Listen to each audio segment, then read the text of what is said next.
Hi, my name is Mitch Schlimmer, and today I'm going to be interviewing Juan Casimiro of the Casimiro Foundation. Pleasure Juan, being welcome here. to see you, buddy. Love seeing you all the time, Mitch. Yeah. One of the things that I wanted to talk about today, and I've known you for decades, is that for 20 years you've been very involved in youth empowerment, and I know that your late father obviously had a great impact on you, and it got you and motivated you in many ways, including to start the Casimiro Foundation. So why don't you talk a little bit about the foundation, how you started it, and some of the things that you're doing today? Absolutely. Some 10 years ago, I lost my dad to Alzheimer's. As anyone would, I was left with a void and wanted to quickly figure out how to fill that void, and start a brainstorm as to what I was presently doing at the time and how to best do something in his honor. And as it turned out, I put into practice those things he taught me of empowerment and good leadership and being socially responsible and giving back to society. And that basically allowed me to spin off, based on that energy, the Casimiro Foundation, which is an organization that was established almost 10 years ago.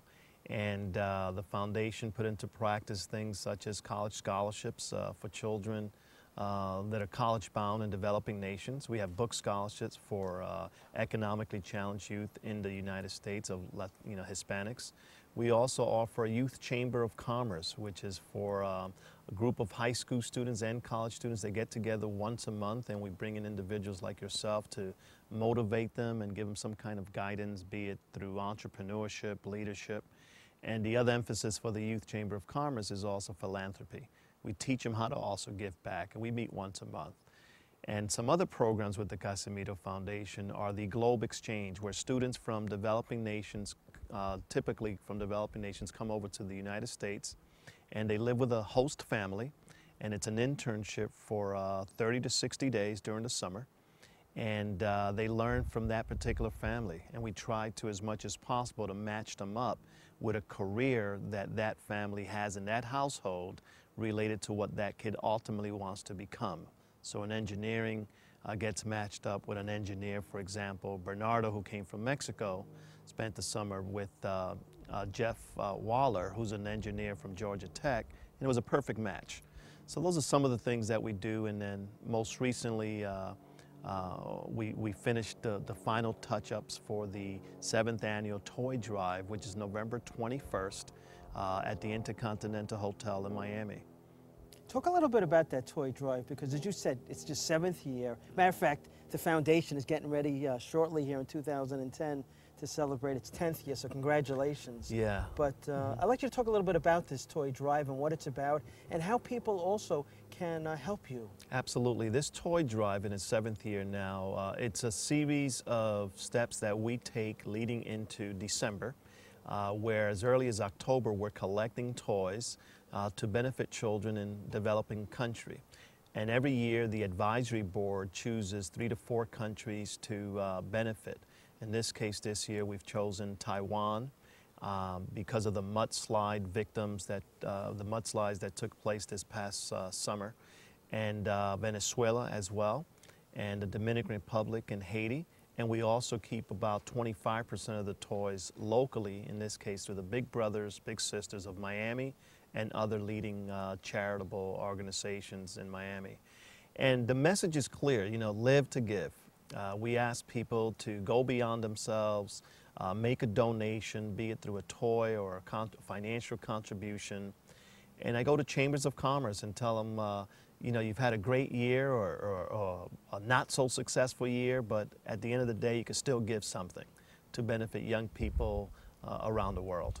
Well, I know that obviously you and the Casimiro Foundation and this event, the toy drive, which is its 7th year, as you said, is down in Miami. But people are watching this from all over the country, all over the world. How can they make a contribution to you? What should they do? Absolutely. Although it's on November 21st, you never stop giving. We take toys in and donations year-round. And what they do is they can go to CasimiroFoundation.org and just write us, send us an email. They'll find the contact information there. and they can send in a toy if they like, and stay in touch with us, read up information. You go to Google, you'll find some information on there, Facebook, Juan Casimiro as well. And my great friends over, like you here at the Magic Wand Foundation, as partners and founders that we are, I find entities that want to support this. And that's one way that they can get involved. More importantly, if it's not through the Casimiro Foundation, I want you all to consider donating a toy this year for someone who doesn't have the luxuries or benefits of having the money to buy toys for their kids. Well, you've done some great things here over the last 10 years. It's hard to believe it's already 10 years. So when you reflect back, what are some of the things that you're most proud of? You know, early on, starting a nonprofit organization as my favorite charity, if you will, not once did we have a staff member, not once has anyone taken a salary or any kind of compensation other than giving. I've had volunteer boards of directors, advisory boards, and so on. And to this date, early on I said that I want to do this out of my heart in honor of my dad, who carried out this whole mission of giving throughout his life. And I would never get paid by the foundation, and I don't want to, because I feel that I'm in a position and empowered to benefit others. So I'm honored to be able to do that and to also work with others that are committed to this. And 10 years later, October 2010, on the 10th month, on the 10th, 2010, on the 10th day, we're celebrating 10 years. That's all a coincidence, perhaps. It's just something that it goes with the spirit of our mindsets of living to give. And I can't think of anything greater or better to do than to be in a position to help others and serve others, if you will. Well, you've been doing that for decades as a major player in the youth empowerment field, and obviously your involvement in co-founding the Magic Wand Foundation. But I know you're very proud of the things, and rightfully so, Juan, that you've done at the Casimiro Foundation. And I want to wish you all the best and look forward to the next 10 years together. Absolutely. My pleasure, sir. Thanks. Thank you.